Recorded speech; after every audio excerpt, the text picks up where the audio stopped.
take your name. And they give you a number. That's how it started.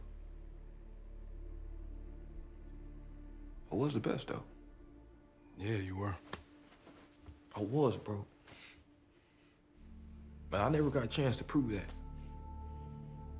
Look, all I'm saying, bro, if Apollo Creed could take a chance on some underdog, why can't you? You're watching BLACKTREE on TV. Jalen Coleman, BLACKTREE TV. So, I saw the film Friday, man.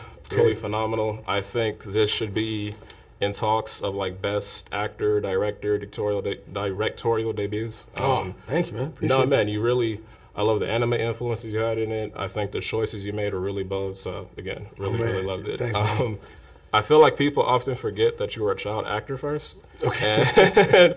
And you know, like a lot of times child actors kind of go off the rails, unfortunately. But you maintained your sanity. Not only that, you kind of, your star just gets bigger and bigger, but you're still, you know, you're still humble and you're still, you know, still you. What do you attribute that to? My family. Yeah, I think just, you know, just how I was raised and just kind of, you know, just, yeah, man, and gradually, I guess, learning and growing. You know, I didn't get everything too fast. You know, I think it was just something that I just kind of always been from stepping stone to stepping stone, just always been curious and wanting to evolve and grow and learn, you know. Yeah, but I think my parents kind of like gave me a nice little foundation. That's good. That always, you know, that always helps. That helps. The film deals with, and even the Killmonger role, deals with black rage that we have, you know, as black men, that is justified rage, but we can't really address or have a healthy outlet for at times. Was that your intention with this film and the roles you picked? I think I'm trying to say something with everybody. You know, I think, you know, Killmonger was a certain part of a conversation. Yeah. You know what I'm saying? But like, you know, that we needed to have, and T'Challa was the other, you know, side of that conversation that we needed to have. Yeah. And I think there was no right or wrong. I think there was, you know, there's a lot of gray area, you know, and that's what life lives in, you know, that gray area. Yeah. And I was lucky enough to represent that one side of the conversation. I feel like, you know, with this character, Adonis, he represents something else, you know, and wanting to, and Damien does as well. Yeah. And the idea around systems and, you know, nature versus nurture, you know, and what does that look like, you know, with one of our heroes? You know, how is he challenged in a real way? What does childhood trauma look like for us? What does toxic masculinity look like for us? What does, like, you know, being emotional and vulnerable and talking, what does that look like? Yeah. And, you know, having that black experience and understanding what that is, you know, and to organically, naturally put it in the story where it makes sense.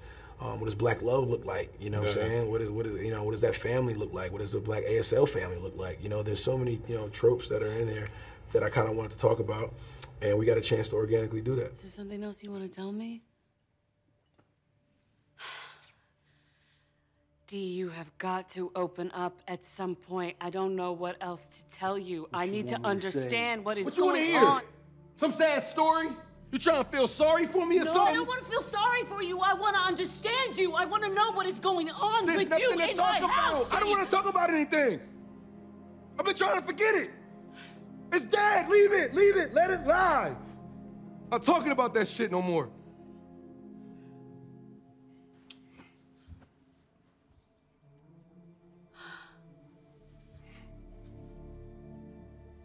You figure out your shit, D. Because what cannot happen is her seeing you like this.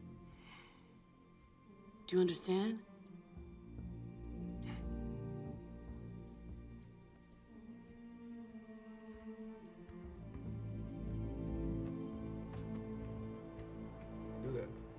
This is part shameless plug, but also genuine question. This film deals with the crabs in a bucket mentality. I'm shooting my first feature film this year titled Crabs in a Bucket. Dope. And watching this really, you know, was inspiring and motivating. What responsibility do you feel as someone who is at a certain level to kind of reach back and help others?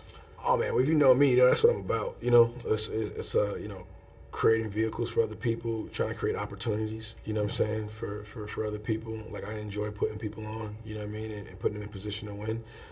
And directing, which is kind of like another, I guess, another, you know, version of that.